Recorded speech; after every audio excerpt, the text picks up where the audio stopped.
बहुत ही सुंदर प्रेरणा कथा प्रस्तुत है। अंगरक्षक माई भागो।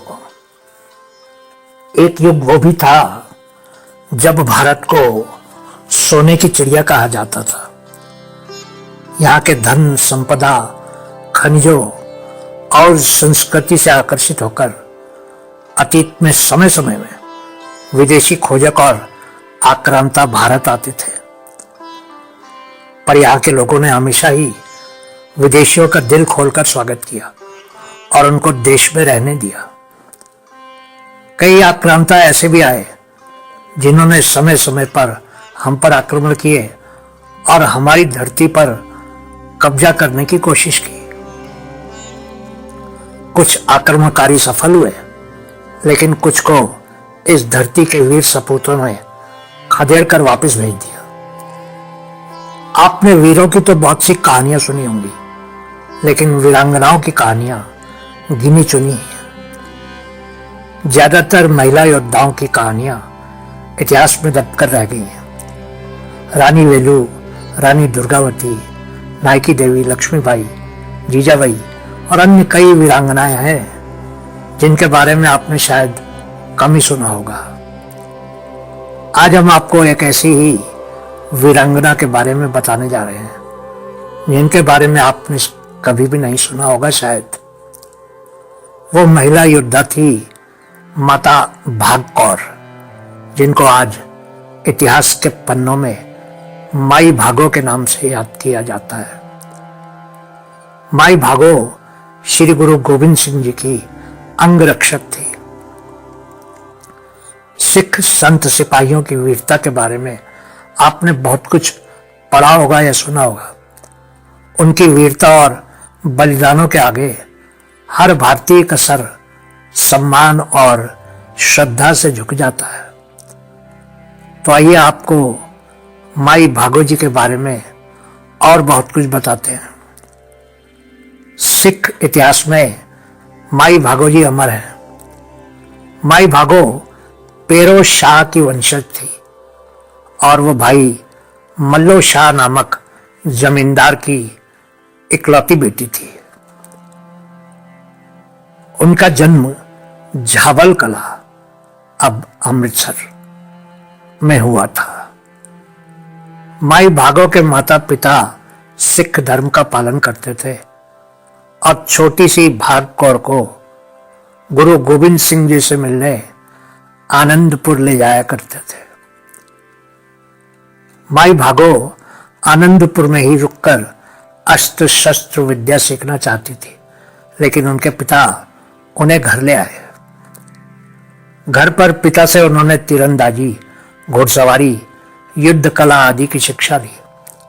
उनका एकमात्र लक्ष्य था गुरु गोविंद सिंह जी की सेना से जुड़ना।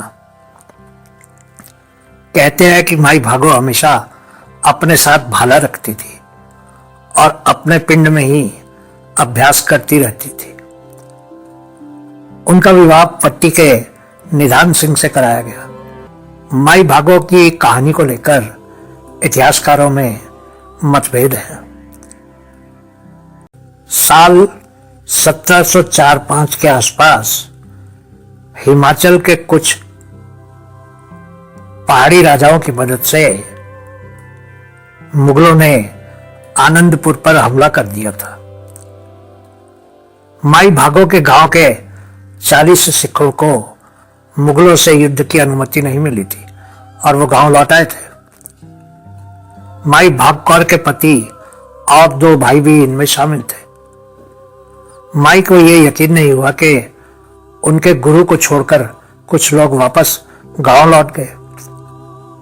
माई भागो और अन्य महिलाओं ने इन सिखों को उनकी कायरता के लिए खूब सुनाया। माई भागो ने उन सिखों में फिर से वीरता और गुरु के प्रति समर्पण जगाया। कहते हैं कि माई भागो ने पुरुषों का वेश धारण किया था।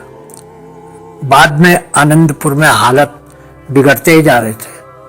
गुरु गोविंद सिंह ने अपने लड़ाकों को वादा किया कि सभी सुरक्षित निकल जाएंगे, लेकिन अफरा तकरी और उलझन में गुरु के अपने बेटे और बहुत से अनुयायी मारे गए।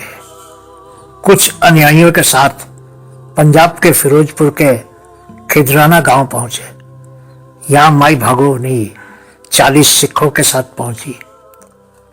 मई 1705 में 250 सिखों और 40 अनुयायियों की टुकड़ी लेकर माई भागो मुगलों की विशाल सेना लगभग 10,000 से भिड़ गई। इस युद्ध में सिर्फ माई भागो ही जीवित बची, बाकी सभी सिख शहीद हो गए। गुरु गोविंद सिंह 40 सिखों के बलिदान से द्रवित हो गए और शहीदों को 40 मुक्ते कहा।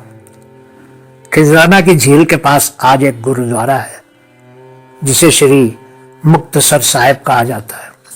गुरु गोविंद सिंह जी ने माई भागो की चिकित्सा करवाई और उन्हें स्वस्थ किया। नांदेड़ में वनवास के दौरान माई भागो गुरु की अंगरक्षक थी। गुरु गोविंद सिंह जी के निधन के बाद माई ने जिनवाड़ा, बीदर, कर्नाटक में जाकर बस गई।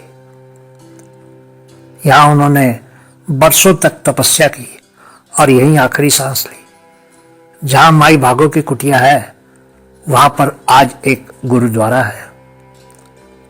माई भागो के बलिदान की कहानी सुनकर शीश अपने आप झुक जाता है।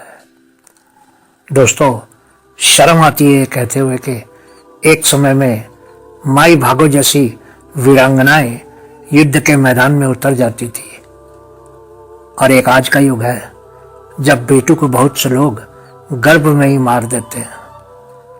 काश हमारी सभी महिलाएं बहादुर होती और इस पुरुष प्रधान समाज में पुरुषों के अत्याचारों की बेड़ियों को तोड़ देती। बहुत बहुत शुक्रिया।